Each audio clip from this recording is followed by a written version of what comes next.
네, 오늘의 토라 포션은 톨도트입니다. 톨도트. 자, 따라합니다. 톨도트. 톨도트고 족보라는 의미입니다. 족보.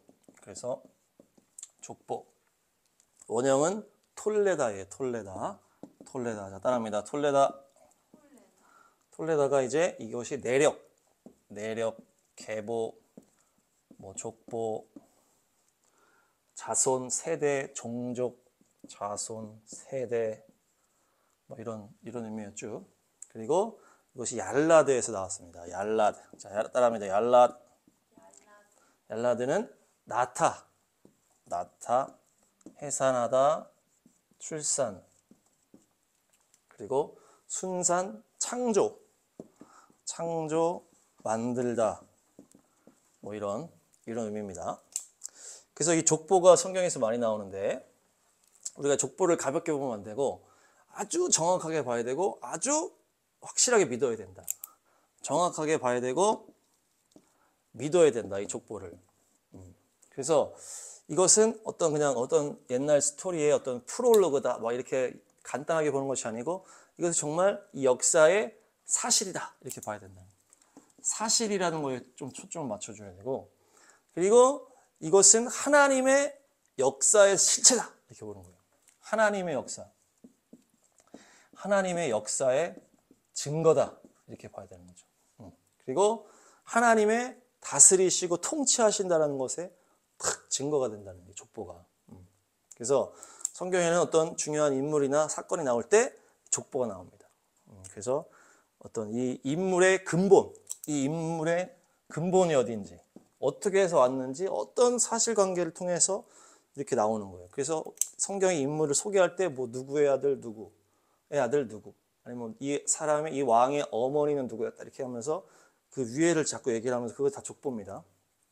그리고 창세기에 보면 이제 노아가 나올 때 족보가 나오고, 아브라함이 나올 때 족보가 나오고, 모세가 나올 때도 이제 족보가 나오는 거예요. 그러니까 중요한 인물, 홍수의 방주를 만든 노아, 그 하나님의 믿음의 역사를 시작한 아브라함, 출애굽을 한 이 모세, 중요한 인물이 나올 때마다 족보를 통해서 이 인물이 어떤 과정으로 나왔는지, 어떠한 가문에서 나왔는지를 딱 증언하기 때문에 이것은 사실에 대한 증거고 하나님의 역사에 대한 증거라는 거예요, 이 족보가.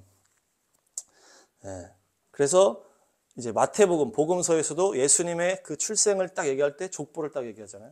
그래서 아브라함과 다윗의 족보를 쫙 얘기를 하고, 그리고 또 다른 족보로 쫙 하나님까지 올라가는 그 족보를 통해서 하나님의 아들로 오신 예수님을 증거하는 거예요. 그래서 어떤 인물에 대한 하나님의 역사, 증거, 사실을 드러내는 것 족보고, 우리의 부모님이 있었기 때문에 우리가 있는 거죠. 그래서 우리의 부모, 조부모, 믿음의 사람들이 먼저 있었다는 거예요. 이것을 또 말하는 거예요, 족보는. 내 위에 어떤 믿음의 사람이 있었다는 거지. 내 위에 또 내 위에 어떤 믿음의 사람이 있었다는 얘기예요. 그래서 우리가 이렇게 믿음의 자리 안에 있고 믿음의 삶을 살고 있는 것이 또 우리의 부모의 믿음, 또 조부모의 믿음, 누군가의 믿음의 선배가 있었기 때문에 우리가 여기까지 왔다는 것입니다. 그래서 하나님이 세운 사람들을 통해서 역사가 일어나고 그것이 하나님의 통치하심 아래에서 이렇게 증거가 됐다는 것을 족보가 말해주고 있다는 얘기예요. 그래서 족보는 두 가지 기억해야 돼요. 하나님의 역사가 일어났다는 증거다. 그리고 하나님의 믿음의 사람들을 통해서 하나님이 일하셨다는 거죠. 이 두 가지 이걸 기억하시기 바랍니다. 오늘 보니까 이 야곱이죠. 하나님의 민족을 일으킨 이 이스라엘이라는 이름을 받은 이 야곱의 이 족보를 얘기하면서 이 스토리가 쫙 나오는 거예요. 그래서 이 야곱이라는 인물에 어떻게 하나님이 역사를 하셨고 어떤 하나님의 사람이 있었는지를, 누군가의 헌신이 있었는지를 보여주는 것이 오늘에 나오는 스토리입니다. 말씀 한번 보겠습니다. 창세기 25장 시작. 주님께서 그에게 대답하셨다. 두 민족이 너희 태안에 들어있다. 너희 태안에서 두 백성이 나뉠 것이다. 한 백성이 다른 백성보다 강할 것이다. 형이 동생을 섬길 것이다. 네, 이것이 뭡니까? 하나님의 역사의 출발이 딱 나오는 거예요, 이 말씀으로. 그러니까 하나님께서 이 리브가, 이삭의 아내 리브가에게 이제 쌍둥이를 준 거예요. 쌍둥이를 줬는데 이 쌍둥이가 배에서 너무 싸우니까 하나님께 기도를 한 거예요. 리브가가. 그러니까 하나님이 주신 말씀이 이거예요. 네 뱃속에 두 민족이 있다는 얘기지. 그냥 이 두 아들은 그냥 두 아들이 아니고 두 민족으로 크게 갈라져서 이런 민족이라는 건데, 그런데 어떤 특징이 있다? 동생이 이긴다는 거예요. 형이 동생을 섬긴다는 얘기지. 첫째가 둘째를 섬기게 된다라고 하면서 예언을 딱 주시는 거예요. 하나님의 예언은 뭡니까? 하나님의 계획이에요, 계획. 하나님이 내가 이렇게 하겠다라고 하는 것이 바로 예언인데, 그래서 이 하나님의 예언이 리브가한테 딱 떨어지는 거죠. 그러니까 리브가가 이 예언을 받은 거예요. 이 어떻게 보면 두 아들에 대한 거지만 어떻게 보면 두 민족에 대한 예언을 리브가가 받은 거지. 하나님의 계획을 예언으로 딱 얘기했을 때 이것을 받은 사람이 리브가 한 명밖에 없어. 그러니까 이 하나님의 계획과 이 예언을 받은 건 리브가인데, 이 리브가가 할 수 있는 방향이 몇 개가 지금 세 가지가 있는 거예요. 딴 사람 아무도 안 들었어요. 리브가만 들은 거예요. 근데 리브가가 이거를 첫 번째는 뭡니까? 무시하고 그냥 살 수 있다. 내 마음대로. 하나님 뭐 예언했지만 뭐 나는 그냥 무시하고 그냥 잊어버리고 내 마음대로 살 수가 있고, 두 번째는 뭡니까? 이 예언에 따라 내가 행동을 하는 거예요. 리브가 이 예언을 성취하기 위해서 삶을 사는 거예요. 이 예언을 따라서 사는 거예요. 따라 성취를 위해서 사는 거예요. 세 번째 뭡니까? 이것에 반대로 살아버려.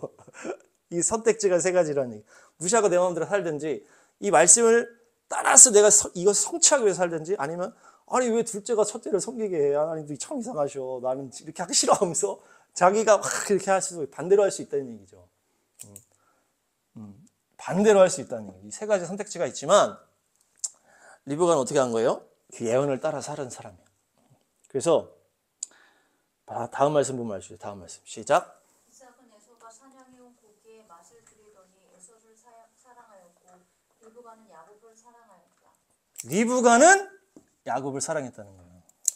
그러니까 이 내용 다음에 이 말씀이 나오는 거예요. 그러니까 하나님의 예언을 따라서 야곱을 사랑했다고 볼 수 있다는 얘기지. 물론 뭐 에서가 하도 싸돌아다녀가지고 리브가가 에서가 싫어서 그랬든지, 아니면 뭐 이삭이 에서만 사랑하니까 자기는 하나 남은 야곱을 사랑했든지, 뭐 야곱의 말을 잘 들어서 했든지, 그 스토리는 잘 안 나와 있는데 어쨌든 리브가는 누굴 사랑했다? 야곱을 사랑했다는 거예요. 이걸 봤을 때 리브가가 그 받은 말씀 때문에 야곱에게 더 마음을 줬다는 얘기죠. 그렇게 볼 수 있다는 얘기예요. 그래서 리브가는 야곱을 사랑하는 삶으로 갔다는 얘기예요. 이 하나님의 예언의 말씀, 하나님의 이 계획 때문에 리브가가 이렇게 했다라는 얘기예요. 분명히 이 하나님의 예언을, 이 형이 동생을 섬길 거라고 하는 이 예언을 리브가는 이삭에게 말하지 않은 것 같아요. 이삭에게는 말을 하지 않았어.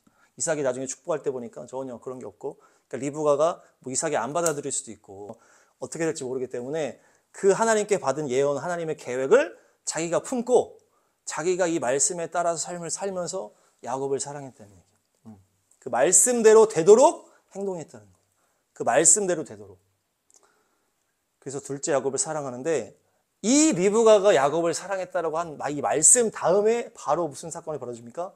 팥죽 사건이라는 거예요. 팥죽. 그래서 이 팥죽 사건은 우리가 이렇게 연결해서 생각할 때 리브가가 뒤에서 약간 이렇게 내용을 주지 않았을까? 리브가가 어떤 정신적 지주의 어떤 그런 마음을 했든지, 아니면 어떤 실제적인 어떤 그런 마인드를 줬든지. 그래서 리브가가 야곱을 사랑하였다 한 다음에 바로 팥죽 사건이 딱 펼쳐져요. 자, 읽어주세요. 야곱이 대답하였다. 형은 먼저 형이 가진 맏아들의 권리를 나에게 파시오. 에서가 말하였다. 이것 봐라, 나는 지금 죽을 지경이다. 지금 나에게 맏아들의 권리가 뭐 그리 대단한 거냐? 이 배가 고픈 에서가 야곱이 집에서 팥죽을 막 쓰고 있으니까 팥죽 좀 달라고 막 하니까 야곱이 그 틈을 타서 뭐라고 합니까? 당신의 장자권을 나한테 팔아라 딱 얘기한단 말이에요. 장자권을 팔아라. 그러면서 맹세를 막 시켜. 그러니까 아니 이게 뭐 장자권이 대단한 거라고 빨리 줘봐 하면서 실제로 계속 맹세를 하라 그래. 야곱이 아니야, 그냥 주는 게 아니고 맹세를 해. 나한테 팔아야 돼. 그래야 내가 줄 거야. 하니까 에서가 맹세해서 팔아버려. 그럼 네 가져라. 맹세를 하고, 그러면서 뭐래요? 에서가 그 장자권을 가볍게 여겼다 하거든요. 그렇게 하면서 이것을 자연스럽게 야곱이 이 팥죽으로 붉은 것으로 이 장자권을 사는 거예요. 장자권을 사. 산 다음에 이제 그 이후에 어떤 사건이 일어납니까? 이 이삭이 눈이 어두워진 다음에 이제 첫째를 축복하기 위해서 이삭이 축복을 한다고 하는 소리를 딱 듣자마자 리브가가 딱 움직이는 거예요. 그러면서 야곱한테 야 지금 아빠가 지금 축복해 주려고 그러니까 너 가서 이거 염소 가져오고 내가 요리해서 애서 지금 나갔으니까 막 하라 그러니까 야곱이 너무 당황을 했어. 갑자기 너무 엄마가 하니까 아니 엄마 지금 내가 지금 나는 이제 미끈미끈한데 형은 이렇게 털이 있는데 딱 그러다 저주받으면 어떡해 막 이렇게 하면서 말씀 안 읽어주세요. 너는 그것을 아버지께 가져다 드려라. 그러면 아버지가 그것을 잡수시고서 돌아가시기 전에 너에게 축복하여 주실 것이다. 어머니가 아들에게 말하였다. 아들아 저주는 이 어미가 받으마. 내가 시키는 대로 하여라. 가서 두 마리를 끌고 오너라. 야곱이 이제 겁을 내는 거예요. 엄마가 막 이렇게 하라 그러니까 겁을 내서 막 그러니까 뭐라 그러는 거예요? 야 빨리 갖고 와. 저주는 내가 받을게. 딱 얘기를 하는 거예요. 저주는 내가 받으마. 너 빨리 시키는 대로 해. 이렇게 얘기를 하는 거예요. 그러니까 이 엄마가 뭐라 그러는 거야?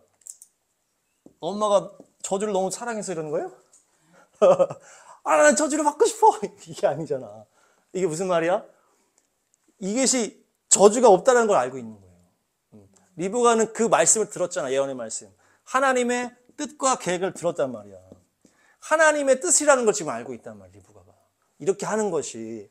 그러니까 야, 너 아니야. 빨리빨리 해와. 이렇게 하는 거야. 그래서 하나님의 이 말씀과 계획을 따라서 리브가가 막 가는 거야. 이게. 하나님의 계획이라는 거를 알고 있기 때문에 야, 뭔 저주야. 쓸데없는 소리 하지 갖고 와. 이렇게 하는 거야. 그리고 네가 뭐예요? 야곱이 그때 뭐예요? 장자권으로 팥죽으로 장자권을 샀잖아. 그러니까 장자권을 팥죽으로 샀기 때문에 이게 문제될 게 없다는 거예요. 아버지가 눈이 안 보여도 안 보여서 막 염소털 잘 붙이면 돼. 이런 확신이 있는 거지 리브가가. 왜? 주님이 계획을 리브가한테 알려줬기 때문에. 이것이 내 뜻이라는 것을 리브가한테 알려줬기 때문에 리브가는 이렇게 되는 게 하나님의 계획이라는 걸 알고 있기 때문에 막 들이대는 거예요 지금. 야곱한테 야 쓸데없는 얘기 하지 마. 저주 없어.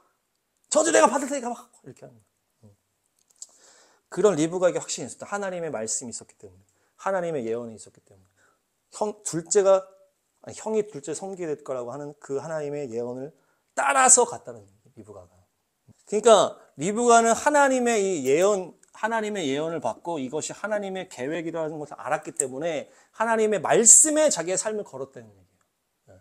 그래서 리브가가 야곱을 더 사랑하고 하나님의 뜻을 따라서 야곱이 장자권을 사게 하고 장자권을 통해서 이 야곱이 축복을 받게끔 이 리브가가 삶을 걸었다는 얘기예요. 지금 다 리브가가 진행을 하고 있잖아요. 여기 나오는 하나님의 계획 이후에 이 하나님의 뜻대로 이게 진행이 되는 거예요. 이후에. 에서가 야곱은 하나님의 축복을 받아서 하나님의 놀라운 길로 가게 되고 에서는 저주의 길로 가게 되는 거예요. 그래서 야곱이 베델에서 하나님을 만나고 분이엘에서 하나님께 이스라엘이라는 이름을 받게 되는 거예요. 그래서 이 야곱이 이 삶이 이제 이스라엘이라고 하는 하나님의 민족을 열게 되는 하나님의 축복의 통로가 됐다는 얘기죠. 리브가가 앞으로 야곱이 이제 뭐 베델에서 하나님을 만나고 분이엘에서 이스라엘을 이름을 바꾸게 된 다음에 야곱이 이제 요셉을 통해서 한 민족을 이루어서 하나님의 첫째 민족이 되겠구나 이렇게 알고서 한 게 아니고 리브가는 하나님이 앞으로 하겠다라고 하는 앞으로의 그 믿음의 말씀을 가지고 그 앞으로 하나님이 하시겠다고 하는 말씀을 믿고 나갔다는 얘기예요. 그래서 그 결국 말씀 때문에 그 이스라엘을 통해서 예수님이 오시고 예수님께서 구원의 역사를 이루셨기 때문에 이 리브가가 믿은 건 뭐예요? 결국 예수님이 오실 거라고 하는 그 미래의 말씀을 믿었다는 얘기죠. 그래서 리브가가 믿은 거는 하나님이 앞으로 하실 일에 대해서 믿고 달려갔지만 그것이 바로 결국에 예수님의 말씀을 믿은 거고 예수님을 믿게 된 거라는 얘기예요. 그러니까 이것이 에서가 막 하도 싸돌아다녀가지고 에서가 막 팥죽에 눈이 멀어버리고 리브가가 엄마한테 에서가 리브가한테 줄을 잘 썼어야 되는데 그렇게 해서 에서가 잘못해서 그렇게 된 게 아니라는 얘기죠. 하나님의 계획이 있었고 하나님의 예언이 있었고 하나님의 뜻이 있었기 때문에 그렇게 됐다라고 하는 것을 이제 말라기가 말하고 있는 거예요. 말라기 시작. 나는 너희를 사랑한다. 나 주가 말한다. 그러나 너희는 주님께서 우리를 사랑하신다는 증거가 어디에 있습니까? 하고 물었다. 에서는 야곱의 형이 아니더냐. 나 주가 말한다. 그런데도 내가 야곱은 사랑하였고 에서는 미워하였다. 에서가 사는 언덕은 벌거숭이로 만들고 그가 물려받은 땅은 들짐승들에게 넘겨주었다. 에서의 자손인 에돔이 비록 우리가 쓰러졌으나 황폐된 곳을 다시 세우겠다고 장담하지만 나 만군의 주가 말한다. 세울 테면 세워보라고 하여라. 내가 기어이 헐어버리겠다. 악한 나라 주에게 영원히 저주받은 백성이라고 부를 것이다. 아멘. 그러니까 전에도 말했지만 이집트 탈출, 출애굽을 위해서 하나님이 택한 모세와 아론이 있었죠. 모세와 아론이 있었고 이것은 얘네들은 뭐예요? 주인공이에요, 주인공. 그리고 여기에 악역이 있다라는 얘기. 이게 바로 파라오. 네. 악역. 하나님이 모세와 아론을 주인공으로 세워서 이집트 출애굽의 역사를 이루시고 바로를 악역으로 세워서 출애굽의 그 10번의 재앙을 일으키셨다는 얘기예요. 이것이 바로 하나님의 계획이었다는 거죠. 하나님의 계획. 하나님이 뭐 바로가 악해서 악당이 된 게 아니고 하나님이 바로를 악당으로 세웠다는 얘기예요. 에서도 마찬가지죠. 내가 야곱을 사랑하고 에서를 미워했다는 얘기예요. 그러면서 에서가 뭐 해보려고 해봐라. 내가 다 막겠다고 얘기를 하는 거예요. 그것이 뭐예요? 에서가 지금 너는 이런 캐릭터로 하나님이 불렀다는 얘기예요. 이것을 로마서에서 바울이 이렇게 정리를 합니다. 9장 10절 시작. 그러므로 하나님께서는 긍휼히 여기시고자 하는 사람을 긍휼히 여기시고 완악하게 하시고자 하는 사람을 완악하게 하십니다. 토기장이에게 흙 한 덩이를 둘로 나누어서 하나는 귀한 데 쓸 그릇을 만들고 하나는 천한 데 쓸 그릇을 만들 권리가 없겠습니까?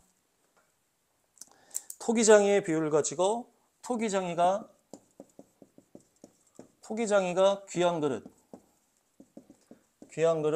천한 그릇 이렇게 해서 마음대로 만들 수 있다는 얘기예요. 손님 대접할 때 가장 쓰기 좋은 그릇을 만들 수도 있고 우리가 뭐 대변이나 소변을 받을 그런 그릇도 토기장이가 만들 수 있다는 얘기예요.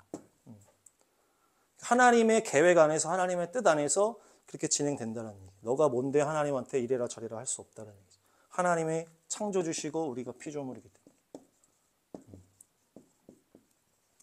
이렇게 얘기를 하면서 이 얘기를 하는데 이제 그때 이제 야곱에서 나오고 그 다음 말씀이 또 중요합니다. 다음 말씀 9장 25 시작. 그것은 하나님이 호세아의 글 속에서 하신 말씀과 같습니다. 나는 내 백성이 아닌 사람을 내 백성이라고 하겠다. 내가 사랑하지 않던 백성을 사랑하는 백성이라고 하겠다. 너희는 내 백성이 아니다 하고 말씀하신 그곳에서 그들은 살아계신 하나님의 자녀라고 일컬음을 받을 것이다. 호세아의 말씀을 인용하면서 내 백성이 아닌 사람을 내 백성이라고 하겠다. 그리고 사랑하지 않던 백성을 사랑하겠다. 그리고 내 백성이 아니라고 한 그곳에서 하나님의 자녀라고 칭함을 받게 하겠다라고 하는 하나님의 이 말씀이 야곱과 에서 스토리와 같이 나오는 거라는 거예요. 이것이 뭡니까? 로마서 9장, 10장, 11장에서 이스라엘이 눈이 가려지고 이방인의 때가 열리는 것에 대한 이게 말씀이에요. 이게. 그러면서 이 유대인과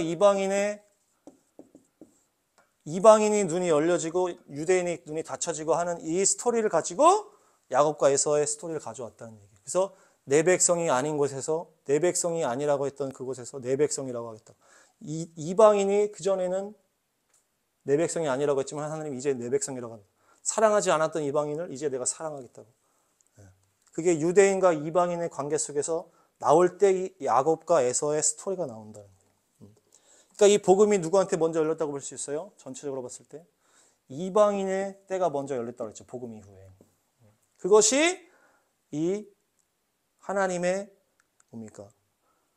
계획이었던 계획. 이스라엘이라고 이름이 시작되는 야곱의 스토리가 어떤 스토리예요? 자기가 첫째가 아니었는데 하나님이 역사하셔서 첫째로 만드셔서 역전시킨 복을 받게 된 사람이 바로 야곱이라는 거예요. 첫째가 아니었는데. 첫째가 아니었는데 하나님이 역사하셔서 작정하고 축복해 준 사람이 바로 야곱인데 그 야곱이 결국 이스라엘이 첫째가 돼서 이후에 이방인이 먼저 눈이 열리게 되는 둘째가 다시 첫째가 되는 그 일을 야곱이 또 당하게 되는 거예요. 이게 야곱과 에서의 스토리가 나왔던 이유라는 얘기예요. 그것이 하나님이 그곳에 넣어둔 이유라는 거죠. 그러니까 이스라엘이라는 이 인물이 첫째가 아니었는데 하나님의 역사로 첫째가 되어 복을 출생시킨 그들이 또 나중에 둘째가 다시 이방인의 때가 열리면서 십자가의 은혜가 자기를 넘어서 이방인들에게 먼저 흘러가게 되는 일을 당하게 된다는 거예요. 그것이 야곱과 에서의 스토리와 유대인과 이방인의 스토리와 같다는 얘기예요. 그러니까 십자가의 은혜가 이방인이 먼저 누리게 된 건데 그렇다고 뭡니까? 먼저 누린 거는 에서였잖아. 정확하게 보면 에서가 처음 나왔을 때부터 장자였단 말이에요. 장자. 그 야곱이 계속 에서에게 형이라고 했고 에서가 장자의 그 삶을 살다가 마지막에 뒤바뀐 거거든요. 그게 똑같아.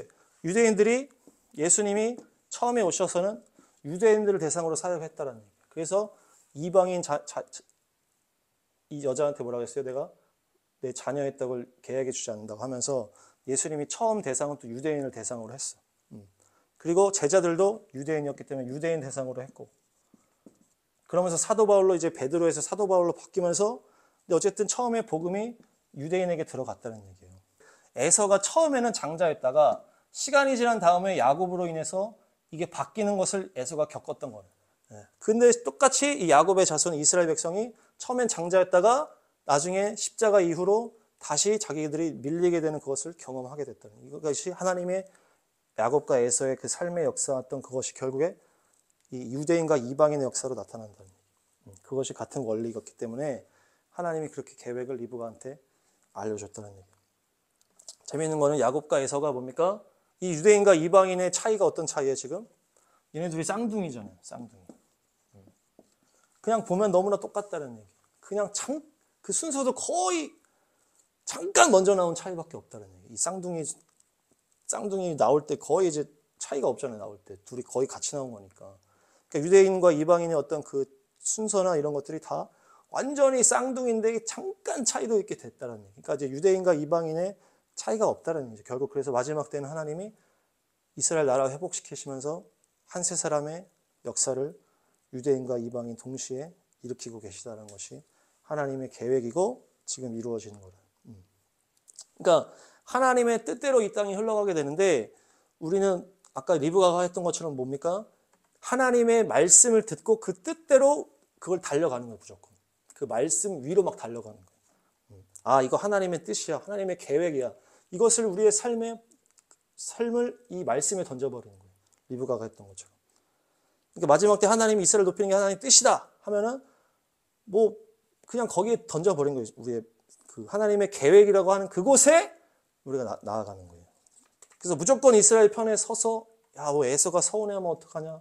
첫째인데 첫째를 챙겨줘야 되는 거 아니에요? 그게 아니고 리브가가 그런 걸 다 떠나서 자기가 받은 하나님의 말씀 따라 자기의 삶을 던졌던 것처럼 그렇게 해야 된다는 거예요.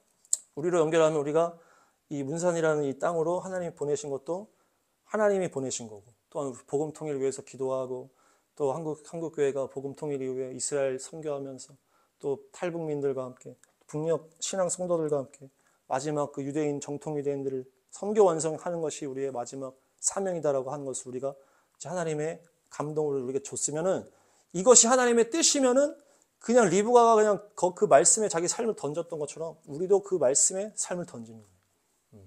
그것이 예언을 받은 하나님의 사람의 삶이다. 주위에 뭐 상황 눈치 볼 거 없이 리브가 같이 들이댄다는 거예요. 들이댄. 그렇게 해서 이삭이 눈에 안 보이는 거를 막 속이는 거 아니야? 그게 아니라는 얘기죠. 정당하게 그 팥죽을 통해서 그것도 다 받았고. 그러니까 하나님의 뜻이라고 했을 때 그것을 탁 하면은 막 들이대라는 거예요. 들이대. 또한 우리가 보면 시온의 대로라는 하늘문을 열고 하나님의 영광을 사모하는 것이 우리에게 주신 하나님의 또 사명이니까 이걸 위해서 우리가 막 나아가는 거예요. 그래서 매일매일 예배하는 거죠. 그러니까 하나님의 뜻을 우리가 딱 받았을 때 그것을 향해 막 달려가는 것을 말하는 거예요. 리브가. 예수님도 그렇게 하신 거예요. 예수님도 구약의 메시아에 대한 말씀들이 많습니다. 그 자기에게 예언된 그 말씀을 그대로 하기 위해서 예수님은 그 말씀 그대로 하기 위해서 달려갔다는 거예요. 내가 나귀를 타야 되지. 내가 똑같이 살아야 되지. 그래 세례요한한테도 세례 받아야 되지. 내가 조롱도 당해야 되고, 내가 또 병든 자를 고치고 가난한 자한테 복음을 전해야 되지. 그 예언된 구약의 그 예언된 그 말씀 그대로 예수님이 자기의 삶을 던졌다는 얘기예요. 죽은 자를 살리고 앉은 병을 일으키고 이것이 나의 메시아의 길이다. 그것을 가지고 그 위로 막 달려가는 거예요. 이거를 하는 거에 있어서 뭐 이단하라고 하든지 방해하고 미워하든지 그걸 떠나서 그 말씀에 우리의 삶을 던지는 거라. 그것이 바로 리브가가 했던 것이고 그것이 바로 믿음의 길이라는 거예요. 그것이 믿음의 사람들의 흔적이 바로 족보가 되는 것입니다. 하나님의 역사하시고 하나님의 계획하시고 뜻하시고 그것을 따라 말씀을 따라서 믿음의 사람들이 달려간 것이 바로 족보가 되는 것이고 우리가 하나님께서 우리에게 주신 그 시온산을 향한 예배, 복음 통일 이스라엘 회복, 마지막 세대를 향한 하나님의 그 뜻을 우리가 받았다고 하면은 정말 이걸 향해서 막 달려가야 된다. 그래서 돌파하신 은혜가 있으시길 축복합니다.